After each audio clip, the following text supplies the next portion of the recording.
This is the hand-tight self-locking chuck on the traditional electric drill, and this is the hand-tight self-locking wheel chuck that is currently very popular. And what is the difference between the two? Let's first analyze it from the scientific name. Everyone understands that a chuck is similar to a nut and a screw. We turn forward and screw out the teeth in front of us, pick up the drill or splitter we need. We tighten it by hand, and this is called a hand tightening. What is self-locking? This is a misunderstanding that everyone understands. Some novice friends who don't understand think they are locked up. We put the drill on it and it locks. Self-locking, on the other hand, means that we use our hands to pinch the chuck to turn the machine. This results in a locking effect, which can also be called self-locking wheels. Everyone knows that there is a type of wrench called a wheel wrench. The sound made is similar to the sound of a lock. Let's listen. The finger-tight self-locking chuck does not have this sound when we tighten the chuck by hand. It's the same feeling as tightening the screw cap, and the wheel chuck, let's listen to it again, is not very much like it. The term comes from the wheel wrench. Let's start with the very traditional hand-tight self-locking chuck, and let's start with the gland above. This is similar to our female screw tightening the teeth, what is called a plate tooth. We take it out, and the back of the plate tooth is our female screw. Make a tight and loose spiral and a back one. We clamp the drill bit or clamp one side of the P-head with the ball in the middle. We can understand that we call pressure bearings because we are rotating. Instead of dry grinding, the upper gland is rotated on the ball. Isn't it very simple? The middle one is a hollow shaft. We put a P-head and screw the nuts on both sides. This nut is familiar to everyone. We usually have this lid buckled on the nut and has a groove on it.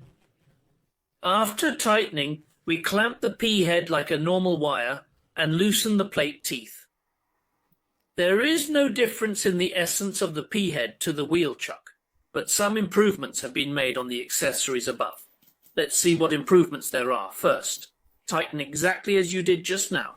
Tighten the upper mother wire and turn the lower die to perform a clamping.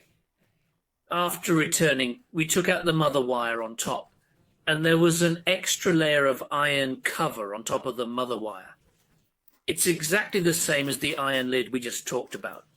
We didn't see any difference, and it was also leaning against a shield on the outside. The mother wire on the clamp makes a rotation with a steel column in the middle, similar to a pressure bearing. The difference between performing a lubricating rotation pressure bearing and just now is that it has a few more gears underneath it that there are none here. What is the function of this gear wheel?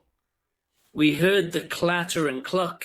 It is the upper edge of the iron sleeve that is tightened, and the upper edge of the gear wheel is carried out. The friction of the clucking tightening is a reminder of the tightening. Here we press this iron with our hands and we listen to the sound. Have you heard the last question, why my precision chuck? There's no clucking sound, and you take a look at your precise chuck.